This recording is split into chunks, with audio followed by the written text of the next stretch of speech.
Hoy vamos a estar trabajando en la confesión de fe,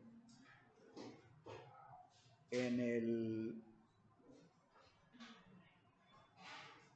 capítulo número 25. No, mentiras. No es 25. Tampoco. Perdónenme que me equivoqué. 22, capítulo 22.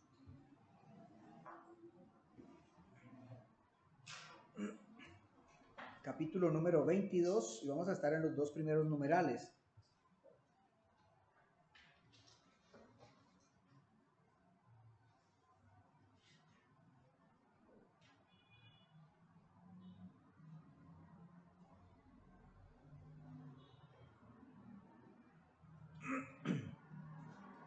Titulado este estudio para la escuela dominical, que llevará por lo menos 3 o 4 domingos, la expresión del amor a Cristo en la adoración pública.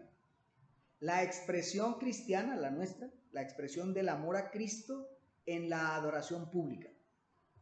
Porque la adoración pública es una demostración de nuestro amor a nuestro glorioso Señor y Salvador Jesucristo. Por lo cual digo que es necesario y de muy gran importancia aprender lo que es la adoración pública, es decir, lo que hacemos en el día del Señor, el día domingo. Lo que la reunión de iglesia o en lo que la reunión de iglesia el domingo debemos o no hacer para glorificar a nuestro Dios según Él lo ha ordenado, lo ha determinado a través de su palabra, sabiendo que la voluntad del Padre es que nosotros, su iglesia, glorifiquemos a su Hijo Cristo en todo. Así que el tema de la confesión de fe, el título es de la adoración religiosa y del día de reposo, de la adoración que nosotros como cristianos damos y del día de reposo. El título es la expresión del amor a Cristo en la adoración cristiana. Queridos hermanos, vamos a mirar en la primera carta de Pedro.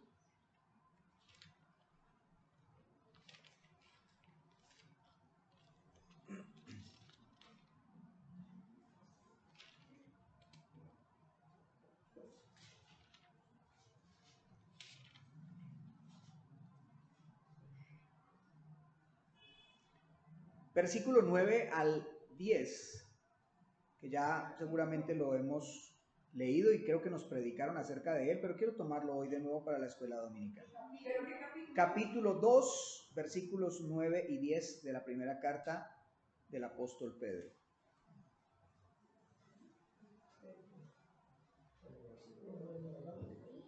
Versículo 9 y 10.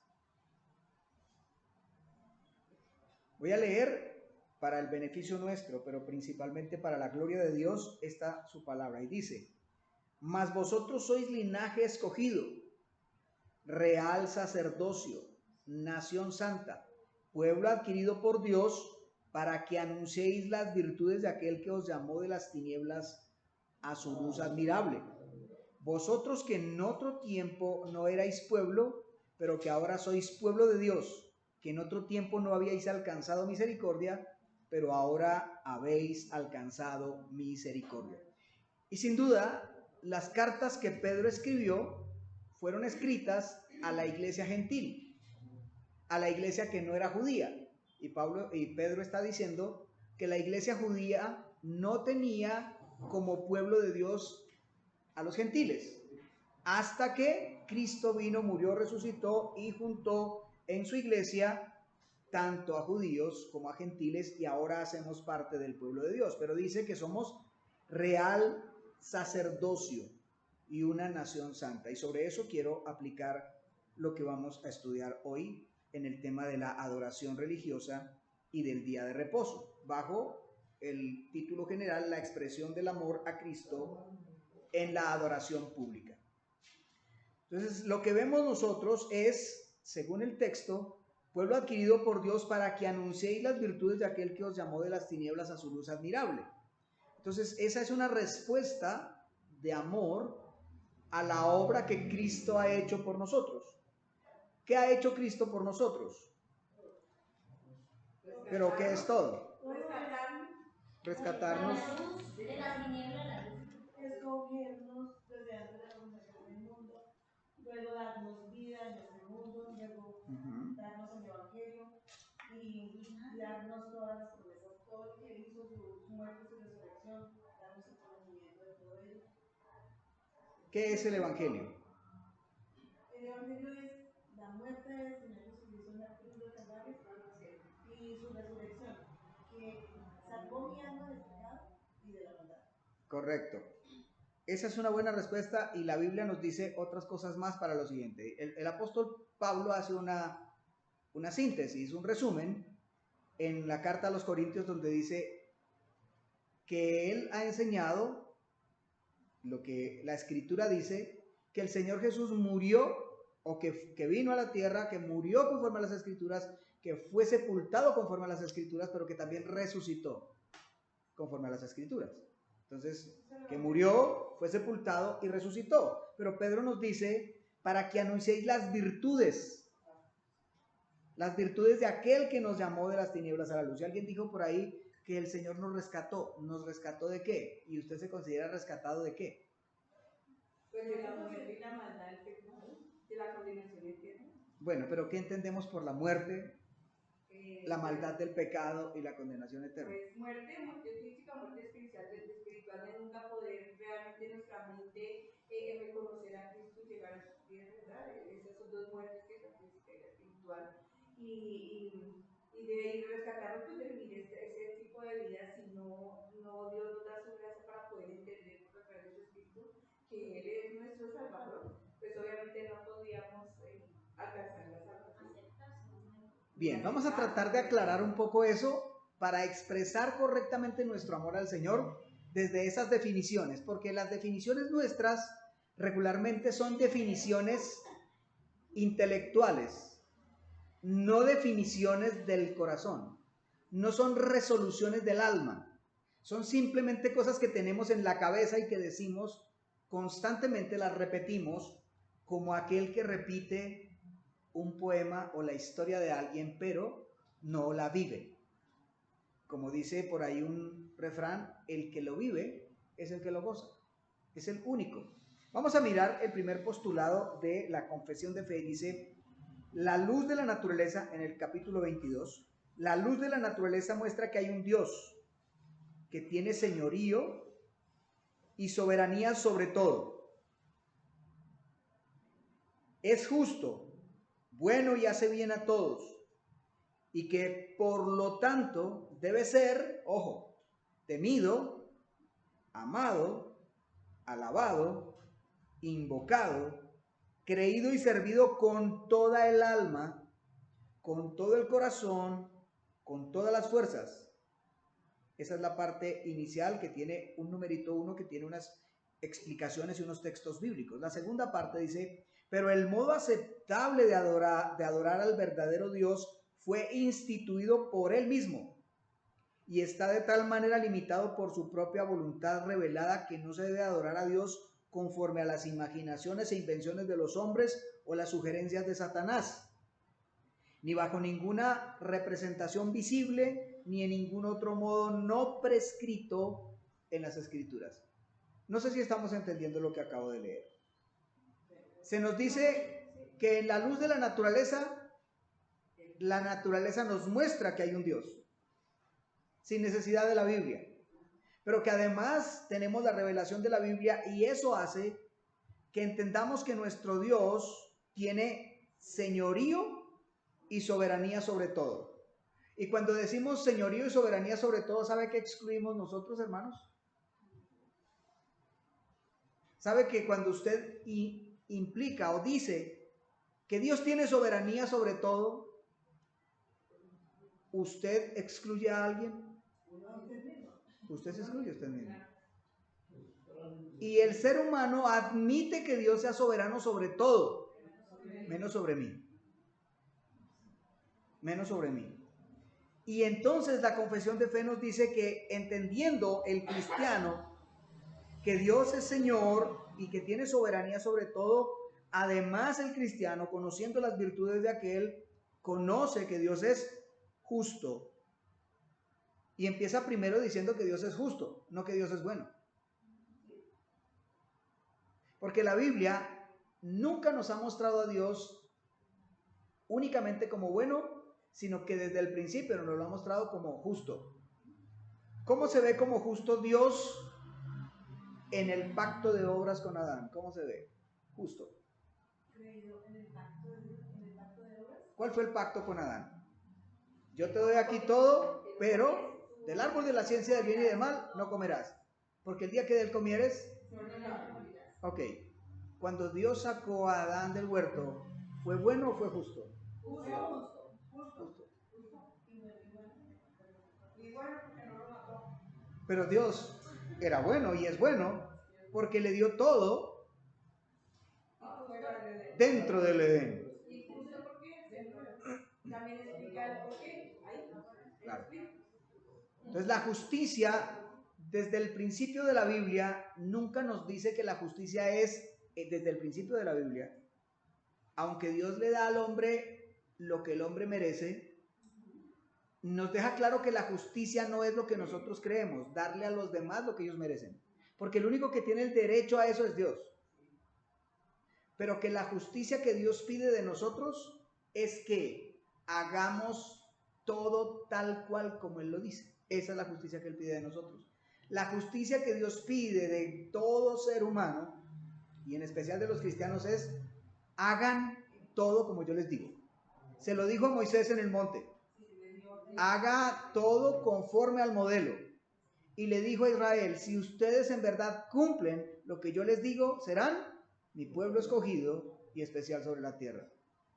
Entonces, desde el principio, la justicia, que mal entendida por nosotros, está explicada en la Biblia que la justicia verdadera que el ser humano practica es obedecer a Dios en todo. ¿Ahora entendemos lo que es ser justo? Lo que es ser justo es obedecer a Dios en todo. Como el hombre no ha podido obedecer a Dios en todo, el hombre no es justo.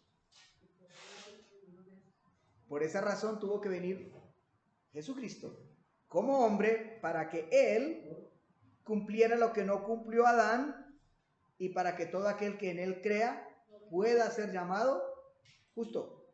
¿Pero quién es el justo? Jesús. Y Él es el que justifica al que cree en Él, al que es de la fe de Jesús. Entonces la justicia, desde el principio, Dios se ha mostrado justo, pero también bueno y hace bien a todos. Dios no hace bien solamente a los santos, hace bien a todos. Pero hay una forma particular en la que Dios su amor lo dedica a sus santos. Cuando la gente dice que Dios ama al mundo, tiene razón, pero no es la verdad absoluta. Porque Dios es amor y todo lo que creó, lo creó con su base estructural. Es decir, porque Él es amor, lo creó todo con amor, por amor. Pero eso no significa que Dios ama a todos los seres humanos. Él despliega su amor en todas las cosas porque al desplegar su amor, lo que Él hace es el bien a todos. Pero únicamente dedica su amor especial, complaciente, a los redimidos. Eso lo veremos más adelante. Pero Dios le hace bien a todos. Por eso dice que nosotros debemos ser imitadores de Dios, como Él hace. ¿Qué hace qué? Salir su sol y caer su lluvia sobre los que creen en Cristo y sobre los que no. Por eso nosotros no debemos considerar que porque nos vaya bien en la vida, que porque tengamos trabajo, que porque tengamos salud, estamos bien con Dios. Porque eso lo hace con todos. ¿Qué es lo que hace diferencia entre el que es creyente y el que no es creyente? Algo más que eso. Una nueva naturaleza. Eso es lo que hace la diferencia. Porque las capacidades morales de cambiar las tienen los hijos del diablo. Y lo hacen. Son buenos maridos, no se emborrachan, no fuman, son moralmente excelentes. Crean religiones morales. Es más, es increíble que los japoneses tengan una ética y una moral mejor que la nuestra. Allá los niños pueden salir a la calle sin ningún problema. nadie les hace nada. Usted puede dejar el carro ahí, con las llaves puestas en el switch y nadie se los lleva. Usted puede dejar el celular sobre la mesa del restaurante en la playa y nadie lo toca. Y si alguien lo recoge para llevarlo a un lugar donde usted pueda ir luego a buscarlo. Alguien diría, ellos son cristianos. No son cristianos, son hijos del diablo. Entonces eso tampoco garantiza que uno sea cristiano. Lo que garantiza que uno es cristiano es una nueva naturaleza. Y esa nueva naturaleza se expresa en amor a Dios. Por eso el título. Se expresa en amor a Cristo.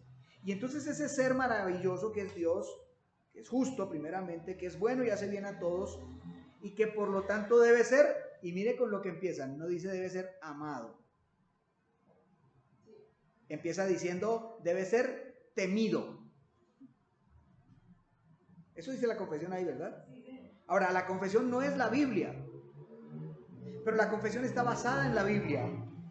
Y toda la Biblia nos muestra que Dios debe ser temido desde Edén. ¿Qué fue lo que no tuvo Adán para seguir la voz de Eva y desobedecer a Dios? ¿Qué fue lo que no tuvo Adán? No tuvo temor. No tuvo temor. ¿Cómo se expresaría el temor de Dios en Adán antes de la caída? No aceptando lo que Eva le ofrecía.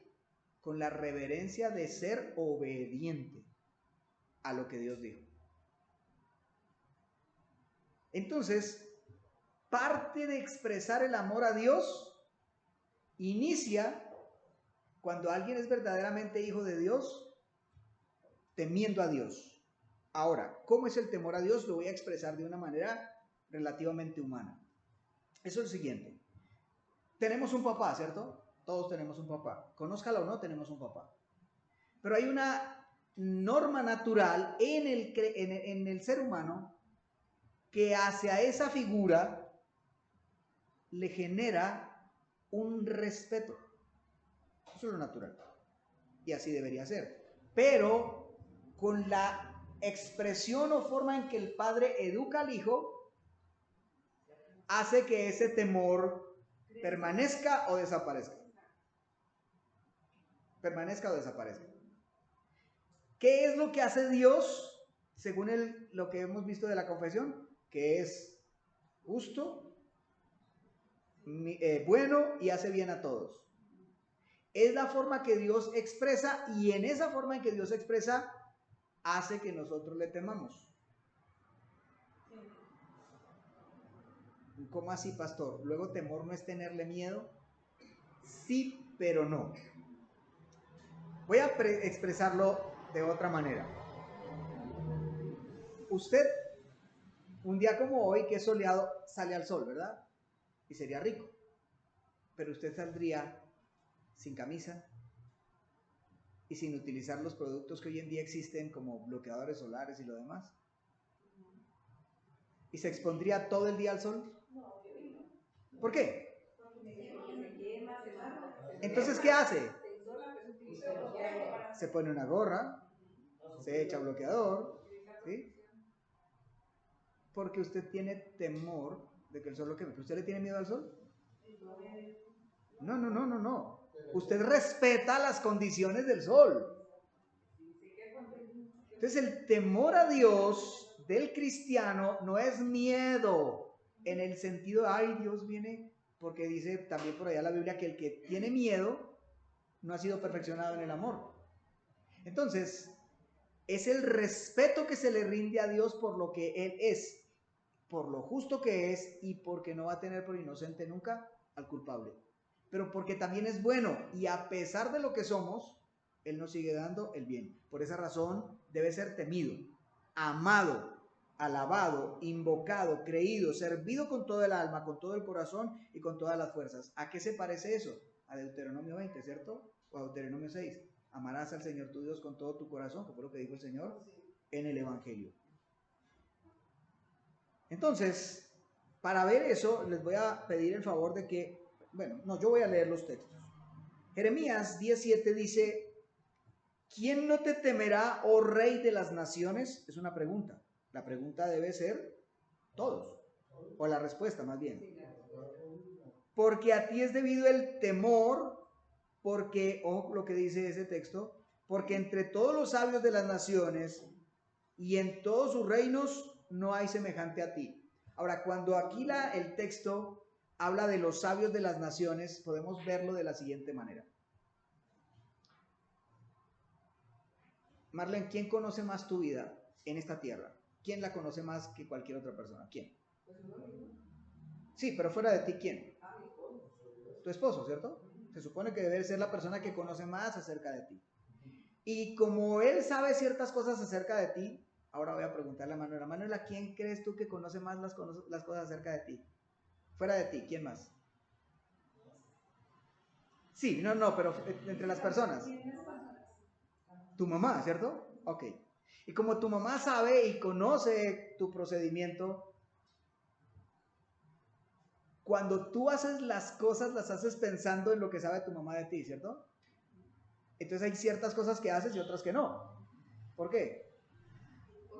Porque sabes que tu mamá sabe lo que tú estás haciendo.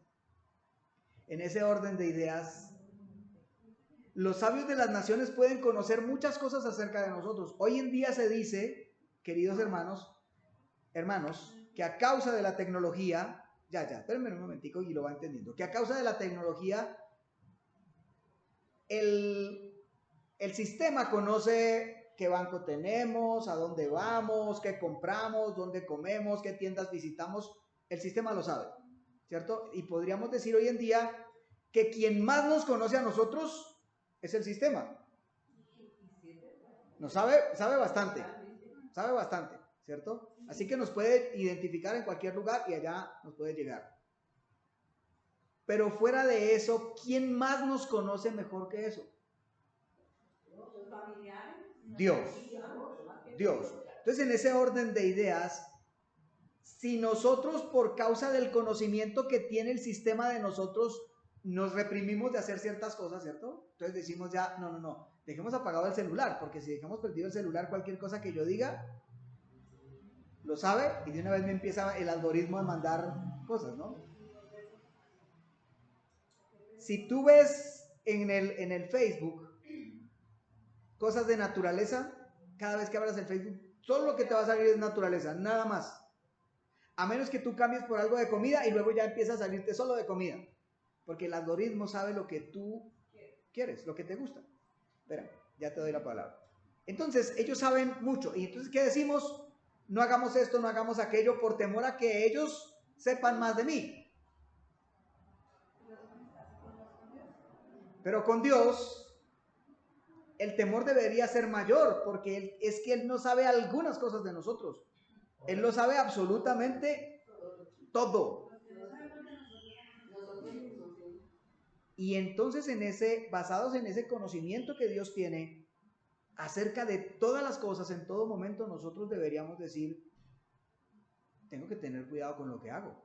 Porque Dios no solo sabe, sino que conoce y entiende todo lo que hago. Es más, como Dios es omnipresente, está ahí como testigo fiel. El día de mañana tú puedes decir, no, yo nunca dije eso.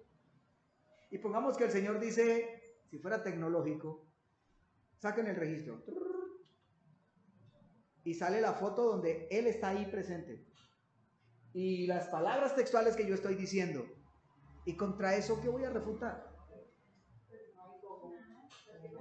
Allá en Eclesiastés dice, y no digas que fue sin culpa, porque el ángel, el enviado, sí. El enviado, el espíritu, todo lo que usted prometió. Correcto. Entonces, todo lo que hicimos, todo lo que hagamos, todo lo que pensemos hacer, Dios ya lo sabe. Y no podemos decir ante Él, no. ¿Qué debe infundir eso en nosotros? Temor. Es un respeto reverente a que Él lo sabe todo. Y que yo puedo decir ante las personas, yo jamás hice esto, yo no me he portado así, pero el Señor que lo sabe todo, Él nos va a decir claramente, sí lo hiciste. ¿Recuerdan la historia? Vino el Señor y le dijo, Abraham, el próximo año, por este tiempo, tu mujer va a tener un hijo. ¿Cuál? Sara. Pero es que Sara tiene 90 años. Y yo tengo casi 100.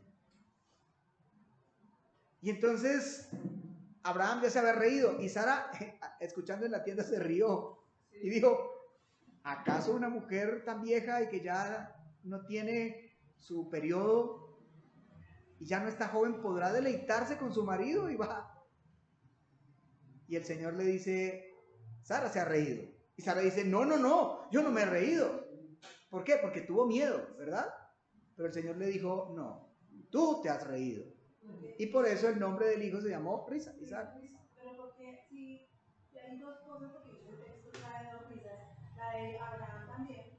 Sí, pero él ya se había reído antes, cuando le anunció. Y la de Sara, y creo que sí fue reprendida, digamos que censurada. Sí. La risa de Sara tenía una intención diferente a la de Abraham, ¿verdad? Supongamos que Abraham se rió de emoción diciendo, wow, Dios me va a dar un hijo. Pero Sara se rió por incredulidad, dijo, ¿será posible? Entonces, eso tenemos que tenerlo en cuenta, hermanos. Dios lo sabe todo, lo sabe completamente todo. Entre los sabios de las naciones no hay ninguno que sea semejante a Dios. Puede ser que tu esposo o el sistema conozcan la mayoría de las cosas tuyas y mías, pero Dios lo conoce absolutamente todo y deberíamos temerle. Por eso el título, la expresión de amor a Dios o a Cristo en la adoración pública, porque es en la adoración pública donde yo muestro realmente si amo o no a Cristo. Porque vamos a entrar en cosas tangibles y aplicables a nuestra vida. ¿Por qué no cantamos fuerte? ¿Por qué no cantamos bien? ¿Por qué no nos aprendemos las canciones para cantar? ¿Por qué? ¿Por qué no llegamos temprano? ¿Por qué no estamos en todas las reuniones de iglesia? ¿Por qué? Porque es que el pastor lo dijo, pero esperen, el pastor es un representante de Cristo. Y conforme a la Biblia, eso que la iglesia organiza lo está organizando Cristo. A menos que no sea bíblico, no es de Cristo. Pero si es bíblico y contiene las cosas bíblicas, debería mostrarse, porque somos un real sacerdocio, una nación santa, un pueblo que debe anunciar las virtudes de aquel que los llamó de las tinieblas a la luz, debería comportarse de esa manera. Debería tener una expresión así. Marcos 12, 32 y 33 dice, entonces el escriba le dijo, bien maestro, ¿verdad has dicho? Que uno es Dios y que no hay otro fuera de él, y que el amarle con todo el corazón, con todo el entendimiento, con toda el alma y con todas las fuerzas y amar al prójimo como a uno mismo es más que todos los holocaustos y sacrificios. Entonces, veamos lo que este texto dice, hermanos.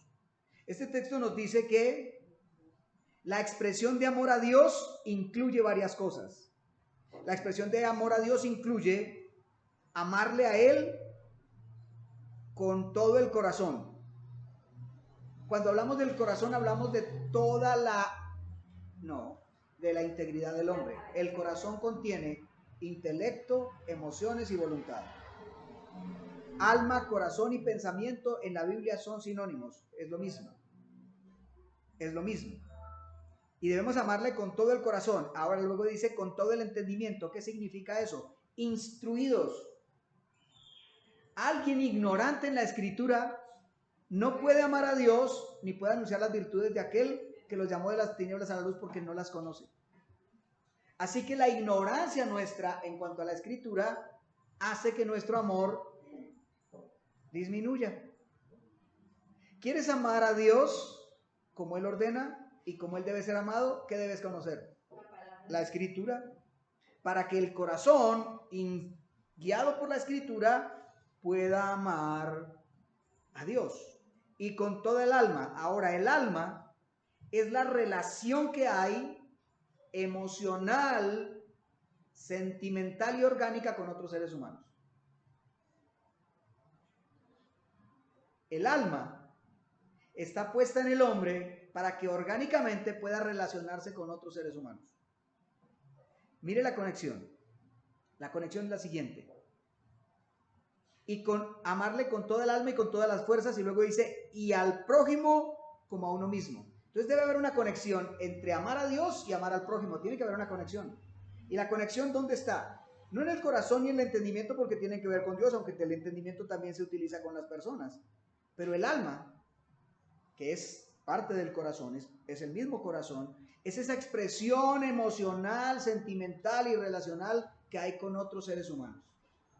perdono, tengo misericordia o no perdono, eso tiene que ver con otros seres humanos. Y por eso el amar a Dios incluye también amar a tu prójimo. Por eso los dos van juntos y dice, de esto se resume toda la ley, la justicia, la voluntad de Dios. Así que por eso Juan dice que si tú no amas a tu hermano, eres el más grande hipócrita y mentiroso, porque entonces tú no puedes amar a Dios. Tú no puedes decir que amas a Dios si aborreces. Y aborrecer no es odiar. Aborrecer es decir, no me importas. Sí, te ignoro. Te ignoro. Entonces, al ignorarte, yo no puedo decir que amo a Dios. ¿Y cómo lo podemos traer a aplicación? En el matrimonio. Y lo haré con toda implicación siempre al matrimonio. Para aplicarlo dentro del matrimonio de la siguiente manera. El marido le dice a la mujer, no me digas más nada. No.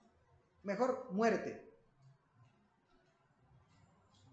Eso implica dos cosas. Aborrecer y en parte con sus palabras también odiar. Y si tú haces eso con tu esposo o con tu esposa, no puedes decir que amas a Dios. No es posible. Porque el alma está involucrada tanto en lo que tiene que ver con Dios como lo que tiene que ver con los hombres. Eso fue lo que hizo Adán el día que dijo, el Señor le dijo, ¿qué es lo que has hecho, Adán? Y él dijo, la mujer que me diste. O sea, Dios, tú tienes la culpa. Si no me hubieras dado a esa mujer y esa mujer no me hubiera dicho lo que me dijo, yo no habría actuado así. Pero el Señor le dice a Adán, no, por tu causa maldita será la tierra será maldita por tu causa. Entonces hay una relación estrecha en esa alma con Dios y con el hombre, de tal manera que amar a Dios y amar a los hombres tiene que ver con lo mismo. Amar a Dios con toda el alma, con todo el corazón, con toda la mente y con todas las fuerzas implica que hago lo mismo con mi prójimo. Si no puedo hacer lo mismo con mi prójimo, entonces, ¿qué fue lo que dijimos originalmente? Que la diferencia entre un cristiano y un no cristiano no es la moralidad, ¿qué es? Una nueva naturaleza, que sí puede hacer lo que Dios dice. Si tú no puedes perdonar a tu esposo o a tu esposa de manera inmediata, aunque tus emociones sean contrarias por días, ojo con lo que estoy diciendo. Si tú no puedes perdonar a tu marido o a tu mujer de manera inmediata o a cualquier persona de manera inmediata, aunque tus emociones sean contrarias por varios días, no somos cristianos. No somos cristianos. Porque el perdón no es sentir. El perdón, igual que el amor, o porque es basado en el amor, es una decisión de cargar con la culpa y no adjudicársela al otro. El perdón verdadero basado en el amor cristiano es que yo perdono al otro a pesar de lo que yo sufra. Y nunca le impongo la culpa. Pero cuando yo no puedo hacer eso, entonces yo tampoco estoy amando a Dios. Por eso, en la adoración cristiana tiene que ver esto, queridos hermanos, porque es implicable que si yo vengo a la iglesia y yo aborrezco a los hermanos que están al lado, o hay una diferencia tal con alguno que no lo puedo soportar, si yo no lucho contra eso, si no le logro perdonar a ese hermano, si no puedo pedirle al Señor que no tenga yo esas condiciones, entonces lo que yo debo mirar es si yo estoy siendo un simple moralista que se cree cristiano o en verdad tengo una nueva naturaleza. O mejor que los demás. Hermanos, esto es demasiado importante. Porque vuelvo a decir que la diferencia entre un cristiano y un no cristiano no es moralidad, no es ir a la iglesia, no es leer la Biblia, es una nueva naturaleza. Y si esa nueva naturaleza no existe, tú no puedes amar a Dios. No puedes. Porque el amor a Dios viene de Dios y es de Dios hacia Dios a través de ti. O sea, es el Espíritu Santo en nosotros capacitándonos para amar a ese Dios que debe ser temido con todo el corazón, alma, mente y fuerzas. Pero luego dice, pero el modo aceptable de adorar al verdadero Dios fue instituido por él mismo y está de tal manera limitado por su voluntad revelada, que no se debe adorar a Dios conforme a las imaginaciones e invenciones de los hombres o las sugerencias de Satanás, ni bajo ninguna representación visible, ni en ningún otro modo no prescrito en las Sagradas Escrituras. O sea que la Biblia nos dice, y la confesión nos enseña, que Dios en la Escritura dijo cómo es que el pueblo de Dios debe reunirse para adorar. Y lo primero que ha dicho es que el pueblo de Dios, para reunirse para adorar, debe haber nacido de nuevo y tener las condiciones que dice el Señor en Mateo 5. Yo creo, hermanos, que nosotros a la luz de Mateo 5 debemos escudriñarnos todos los días si yo tengo esas condiciones. Porque esas condiciones vienen por la nueva naturaleza. ¿Cuáles son? Bienaventurados los pobres en espíritu. Y luego los que lloran por causa de que son miserables y reconocen su pecado asqueroso. Bienaventurados los misericordiosos, y son misericordiosos porque reconocen que son pobres, reconocen que son pecadores y por eso lloran y por eso son misericordiosos, porque pueden ver a los demás en su misma condición. Y así sucesivamente. Bienaventurados los de limpio corazón. Ese es el que más me choca. Porque nosotros decimos o pensamos que tener el corazón limpio es no tener nunca una intención malvada o un mal pensamiento. No, no es así. No es así. Porque vemos la situación que tuvo Pedro. ¿Recuerdan lo que pasó con Pedro? En la cena. O antes de la cena. Dice que el Señor se quitó su manto y empezó a lavar. Y Pedro dijo, no, nunca me lavarás los pies. Tú eres el Señor, ¿cómo te vas a humillar a eso? Y el Señor le dice, si no te lavo los pies, no tendrás parte conmigo. Entonces, Pedro, reconociendo a Jesús como el Señor, le dijo, Señor, tú conoces lo que yo hago y lo que yo pienso. Entonces no me laves solo los pies, porque no es solo como yo ando, sino también lo que hago y lo que pienso. ¿Ven lo que dijo? Es lo mismo que nosotros decimos, no soy perfecto. Y el Señor le dijo, no, el que está lavado no necesita sino lavarse los pies. Y vosotros estáis limpios por la palabra que yo os he hablado, aunque no todos. ¿Qué implicaba eso? Que aquellos que creían la palabra de Cristo eran limpiados por ella. Esos son los que tienen corazón limpio. No es que no tienen una naturaleza pecadora. Es que a causa de la palabra, lo que hay sucio en el corazón cada vez va saliendo. Alguien puso el ejemplo de un vaso lleno de Coca-Cola, ¿no? De algo oscuro. Y luego empieza a echar agua limpia. Y echa hasta que eso oscuro sale y queda el agua limpia. Eso es lo que hace Dios en nuestros corazones. ¿Qué es lo que limpia el corazón del hombre? Entonces, si tú no lees la Biblia, no tendrás un corazón limpio. Si odias leer la Biblia, tú no tienes una nueva naturaleza. Porque la nueva naturaleza buscará que tu corazón sea limpio. También puedo tener un ejercicio en que yo leo la escritura, lo que me gusta. Sí. Puedo tener un ejercicio de leer la Biblia y la interpreto como a mí me parece, como yo quiero hacerlo. No la leo sistemáticamente, ¿cierto? Sino que la leo, a mí me gustan los proverbios. O los salmos. Me gustan los salmos, me gusta este otro pasaje. O el evangelio. No se entera de toda la historia en general. Sí, correcto. Un verdadero cristiano amará toda la escritura. Y en la medida que va siendo instruido, pues amará mucho más la escritura. Y amar a la escritura también implica amar a Dios. Entonces, la manera aceptable de que un cristiano venga a adorar es que haya nacido de nuevo. Es que ame los medios de gracia. Es que ame a sus hermanos.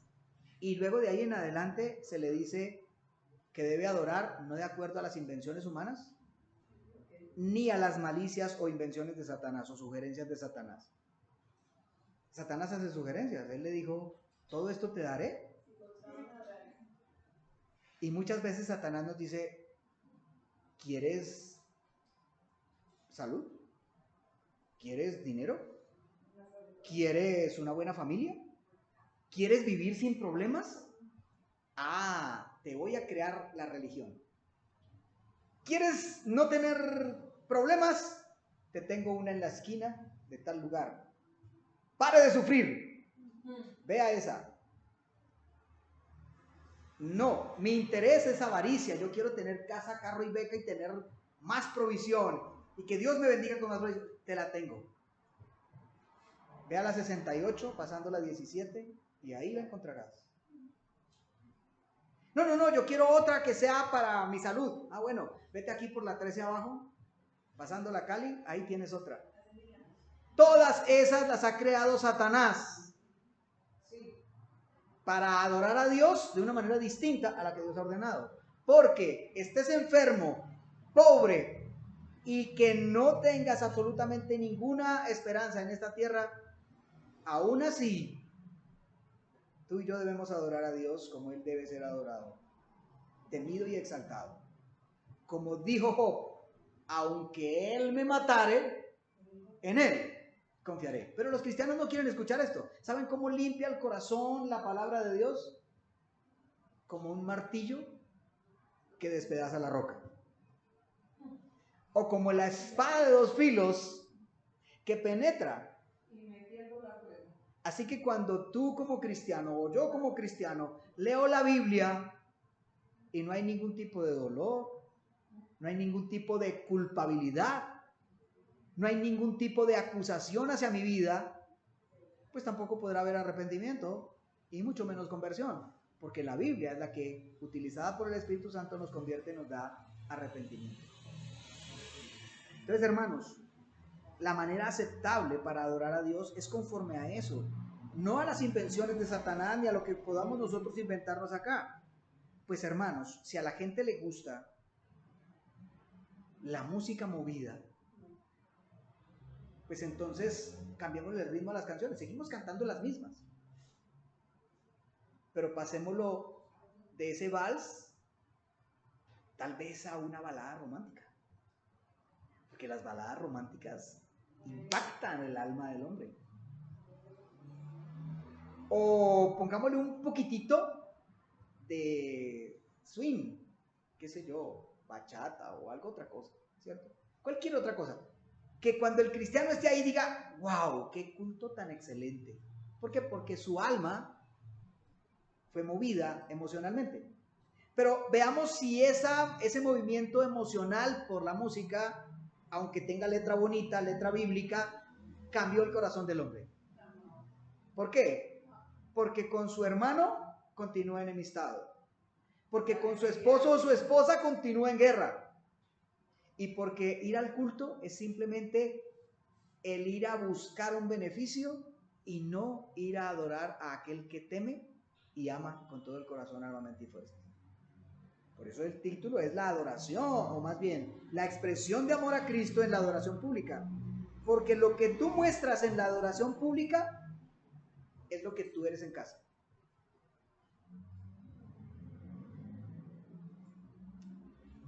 Hermano, usted puede llegar temprano a la iglesia, pero cuando tú hablas, sabremos en realidad qué es lo que hay en tu corazón. Sobre todo después de que se predique la palabra. He encontrado personas en las iglesias donde he estado, no que yo haya predicado en ellas, pero he ido a algunas iglesias donde hombres de Dios predican y luego personas salen diciendo, pero a mí no me parece tanto así como predicó ese hermano.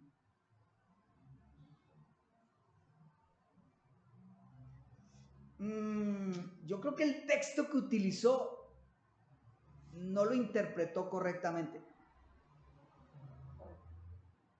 Y otros que salen diciendo, oiga, qué bueno el culto.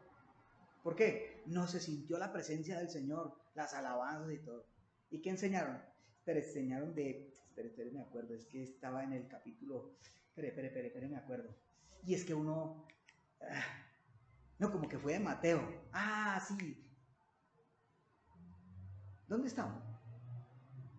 Entonces, hermanos, no importa que usted llegue temprano, usted puede haber perdido todo el tiempo en una crítica o en escuchar lo que le conviene, o incluso algunos decían, ay, qué lástima que no haya venido fulano de tal, porque para esta persona sí era esta predicación de hoy. Incluso el pastor dice eso. No vi a fulano de tal en la predicación. Cosas como esa. Eso implica que usted vino con su cuerpo, pero su alma y su corazón estaban lejos. Este pueblo de labios me honra, pero su corazón está lejos de mí. A diferencia de algunos que salían y decían, y me impactó ese mensaje, porque definitivamente yo soy un malvado, yo soy un perverso, yo no amo a mi esposa, yo no amo al Señor como debo amarlo. Y podría uno decir, a esas personas en verdad el mensaje de Dios está limpiando su corazón. Fue como una espada, fue como un martillo que lo demolió, porque los cristianos no quieren salir de la iglesia demolidos, quieren salir, ¿cierto? Por supuesto que el cristiano debe salir consolado, consolado que a pesar de ser demolido, el Señor va a volver a construirlo. Pero yo no me imagino las personas que asistían a la iglesia de Jonathan Edwards, y mucho menos cuando les predicó pecadores en manos de un Dios airado. Porque, hermanos, nosotros debemos presentarnos a Dios como Él dice, porque no es la voluntad nuestra ni la voluntad de Satanás la que debemos hacer en el tiempo de adoración al Señor, sino la voluntad de Dios revelada en la Escritura.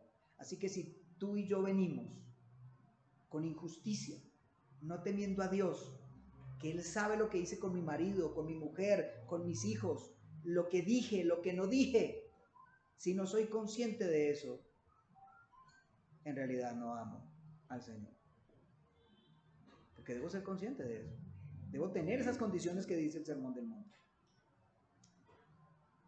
Hay unas formas en que Dios dice que la adoración del cristiano debe darse. Y lo dice de la siguiente manera. Dice en el numeral 2, ya me quedan 5 minutos, dice que la adoración religiosa ha de atribuirse a Dios el Padre, Hijo y Espíritu Santo. O tributarse. La adoración religiosa ha de tributarse a Dios, Padre, Hijo y Espíritu Santo. ¿Qué es lo que está diciendo la confesión? Que Dios no es una sola persona, que Dios es 3 personas. No es Dios el Padre, Dios el Hijo y Dios el Espíritu Santo como si hubiera 3 dioses. No, es Dios, Padre, Hijo y Espíritu Santo, uno solo. No a los ángeles, ni a los santos, ni a ninguna otra criatura. Y ahí hace una separación y una división tal que muchas iglesias desaparecen ahí. ¿Sí? Bueno, yo tengo entendido, pero me gustaría un poquito más de aclaración. Sí. Tengo entendido, yo no le oro al Espíritu Santo porque Él es quien mora en mí y me motiva a la oración, ¿cierto? Sí. Por eso la Biblia dice que yo debo de ir al Padre en el nombre del Señor Jesucristo.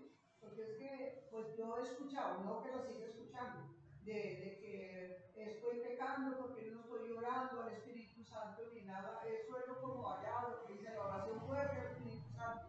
Pero yo entiendo que el Espíritu Santo es quien me guía y me dirige. Y bueno, la aclaración es que es la tercera persona de la Trinidad y es una persona. Sí. Y que Él está ahí presente porque tengo entendido, ¿cierto? Me corrige, por favor. El Padre, ok, y el Hijo, que es nuestro Señor Jesucristo, está a la diestra de Dios Padre, intercediendo por nosotros. Según usted nos explicó, el Señor Jesucristo no está ahorita, ¿cierto? Solo está a la diestra de Dios Padre. Sí. Lo tengo así. Sí. Y entonces yo oro al Padre en el nombre del Señor Jesucristo, reconociendo que Él es mi sumo sacerdote, que Él es mi abogado y que Él es el que está intercede, pero sí, es el Rey del universo. Amén. Yo digo, Señor, perdóname porque no entiendo todo esto, Señor, pero sí, lo creo como dice tu palabra, porque es que claro, ahora no es necesario entender todo eso, sí, pero cuando hablamos de que la forma de adoración, no estamos hablando solo de la oración, sino del culto público. El culto público no es dedicado a ninguna otra persona más que al Padre, porque eso fue lo que dijo el Hijo, ¿cierto? Al Padre. ¿En gracia de quién o en nombre de quién? De Cristo. ¿Y guiado por quién? Por el Espíritu Santo. Todo lo que hacemos es por la guía del Espíritu Santo a través de la Escritura. Entonces, esa es la forma correcta de orar y de todo lo demás.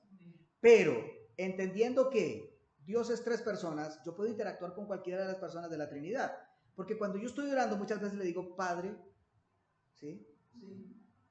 Que tú hagas esto o aquello, o le digo, Señor Jesucristo, yo espero de tu intercesión, o le digo al Espíritu Santo, espero que tú te santifiques a través de tu palabra. No es que esté orando específicamente al Espíritu Santo, no, mi oración inició al Padre, pero yo puedo interactuar con las personas de la Trinidad de una manera directa. Pero no puedo convertir el orden divino en un desorden a mi parecer. Entonces alguien cree que como el Espíritu Santo es el que está implicado ahora en estar entre nosotros, ¿cierto? Entonces, ¿qué pasa? Tengo que orarle a Él. Pero no es el mandamiento bíblico. El mandamiento bíblico es al Padre, en el nombre del Hijo y por la mediación del Espíritu Santo. Entonces no existe, o guiados por el Espíritu Santo. Entonces no existe eso de hacer una oración al Espíritu Santo como inicial, porque no. La enseñanza es, oraréis así, Padre nuestro. Señor. Podemos, por ejemplo, en cierto caso, utilizar los nombres de Dios como están escritos en el Antiguo Testamento. Porque he oído oraciones con Jehová, con Elohim, o El Shaddai, con Rafa, con sí. Adonai. A mí me parece que eso es una presunción o una forma de manipulación en la oración. ¿Sí? Dice la Escritura que hay algunos que adulan a las otras personas para sacar provecho de ellos. Y pienso que muchas personas que oran así, oran tratando de que, como le dije a Dios, oh mi señor Rafa, oh mi Adonai Nisi. Entonces yo estoy chantajeando a Dios para que Él me responda porque es que le di un nombre especial que tiene la Biblia. Creo que la mayoría de personas que hacen eso son de la denominación pentecostal y cosas como esa. Están mal instruidos en la Escritura y lo hacen con el fin de chantajear a Dios por medio de estas cosas. Porque pues no creo que haya necesidad de hacer eso. Lo que hay necesidad es de orar a Dios con un corazón realmente sincero, que reconoce a Cristo, que reconoce su pecado, que sabe que necesita de eso. Pero entonces, como decía, aquí excluye a muchas iglesias diciendo no a los ángeles, como los que quieren decir que nosotros podemos invocar a los ángeles y orar a los ángeles y decirle a los ángeles que nos cuiden. No, eso no pasa. Eso no se debe hacer. Ni a los santos, como hace la Iglesia Católica. Y muchos defensores de la Iglesia Católica y sus apologistas dicen, no, nosotros no adoramos las imágenes, pero es que el texto de la Biblia es claro. No harás imagen de nada que esté arriba en el cielo o abajo en la tierra. Mucho menos para tenerlos en un lugar de adoración religiosa. 2, no te inclinarás ante ellos. Y dicen, sí, nos inclinamos ante ellos, pero solo porque reconocemos que son personas importantes. No, el inclinarse ya está prohibido en la Biblia. Ni te inclinarás ante ellos, ni les rendirás culto. ¿Cómo se le rinde culto a algo? Mire, mi querido hermano y mi querida hermana, sin lugar a dudas, si usted tiene la imagen de su madre, de su tío, de su cosa, allí en el lugar donde usted lo tiene en su casa, independientemente de que usted no lo sepa, usted le está rindiendo culto. Pastor, entonces es malo tener fotografías. No. Pero mire que me ha pasado en lo que yo he visto de experiencias, que la gente pasa por frente a la foto y le habla la foto como si fuera la persona.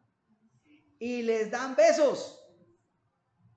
Eso ya rayó en idolatría. Eso es una adoración abierta y directa a esa persona. Pero con el hecho de que usted tenga, yo tengo las imágenes de mi matrimonio, estas cosas, y de alguna manera uno les rinde culto. ¿Por qué? Porque es un recuerdo cultural mío. Lo importante de que si usted las tiene ahí es que no esté. Miren la foto. Miren. ¿Y si ha visto las fotos de mi matrimonio? Sí, claro. Pero es una promoción de eso. No. Sí, se pueden tener, claro. Hay otras personas que llegan a otro tipo de condición. Ellos dicen que vienen a adorar a Dios. Entonces hacen lo siguiente. Palabra de Dios. Claro que es palabra de Dios.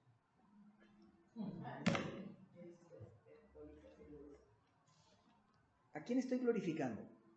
Claro, la Biblia debe ser honrada, pero se convierte en bibliolatría en lugar de honrar a Dios. Y en algún lugar había un caso de que se nos cayó la Biblia y ahora tiene que hacer 10 días de ayuno porque dejó caer la palabra de Dios. El que deja caer la palabra de Dios es el que no la atesora en el corazón. Ese sí la deja caer. Ese sí debería ayunar y suplicar y clamar. Ese sí. Pero hermanos, debemos entender que existe mucha falsa doctrina y que nosotros hemos estado permeados de eso, y muchas veces en la adoración que venimos a presentar el día del Señor, venimos con imágenes de cosas que no debemos hacer. ¿Sabe, hermano, que usted puede estar rindiendo supuestamente culto al Señor e idolatrando su trabajo? Porque el hermano viene, o la hermana, o yo, cualquiera que vengamos el día del Señor, estamos, mientras está corriendo todo lo que tiene que ver con la adoración en el día del Señor, pensando, y mañana tengo que hacer esto, y mañana tengo que arreglar la ropa, qué ropa me voy a llevar, a qué hora tengo que llegar al trabajo. Y todo el tiempo lo dedicó a pensar en lo que voy a hacer mañana, lunes, para empezar el día de trabajo, y no estuve prestando atención. Entonces usted no rindió culto al Señor. Usted le rindió culto a su ídolo que se llama trabajo. Ahora, a otros le rinden culto a su amargura, o a su tristeza, o a su problema. Usted llegó emproblemado con su esposo, con su esposa o con sus hijos, y todo el tiempo del culto usted estuvo pensando en ese problema, no en el Señor. ¿A qué le rindió culto? Y si usted vino enfermo y en ese momento de todo el día de adoración al Señor, usted lo único que hizo fue pensar en su enfermedad, ¿a quién le rindió culto? Y así sucesivamente. Por eso claramente dijo Calvino que nosotros somos no idólatras. No, nosotros no somos idólatras. Nosotros somos una fábrica. Nosotros idolatramos hasta esto. Todo lo idolatramos. Esto lo idolatramos. Fabricamos los ídolos. Cuando alguien dice, es mi camiseta favorita y la de la buena suerte. ¿Sabe que hay personas que llegan a la iglesia con su camiseta del equipo de fútbol? ¿Qué vienen a adorar? Yo no estoy en desacuerdo que alguien sea hincha de un equipo de fútbol. Pero el día del Señor es el día del Señor para adorar al Señor conforme a las condiciones y medios y formas que Él dijo que deberían ser incluidas en la adoración. Oremos, hermanos. Señor Dios, hemos empezado a tratar el tema de cuál es la manifestación del amor del cristiano a través de la adoración, utilizando, Señor, el capítulo 22 de la confesión, pero también hemos visto en tu palabra lo que tú nos dices acerca de cómo debemos presentarnos para adorar. Y que el verdadero adorador debe hacerlo en espíritu y en verdad, pero con un espíritu verdaderamente guiado por tu espíritu en esa amabilidad, mansedumbre y gracia que tú das. En el verdadero amor, porque el que dice amar a Dios debe amar también a su prójimo. Por lo cual muchas veces perdemos nuestro tiempo de adoración, Señor, por enemistades entre nosotros mismos, por falta de perdón en nuestros hogares, por falta de reconciliación. Señor Dios, pedimos que nos guíes para orar y hacer las cosas conforme a tu verdad, no siendo perfectos porque no podemos serlo, pero sí, Señor, reconociendo que en nuestra imperfección podemos y debemos arrepentirnos y decirte, Señor, perdóname. Y dame la gracia para seguir luchando con estas cosas y solucionar todo aquello que no te agrada, para que mi adoración sea para ti como debe ser. Porque tú debes ser temido, amado, reverenciado, glorificado y exaltado, para la gloria tuya, Padre, en Cristo Jesús y por la virtud del Espíritu Santo. Señor, muchas gracias. Espero haber podido ayudar a tu iglesia, Señor, y que este mensaje en nuestro corazón y nuestra mente sea útil para nuestro crecimiento y produzcas a través de nosotros el fruto de tu Espíritu. Para tu gloria, oh Dios Padre, en Cristo Jesús. Amén.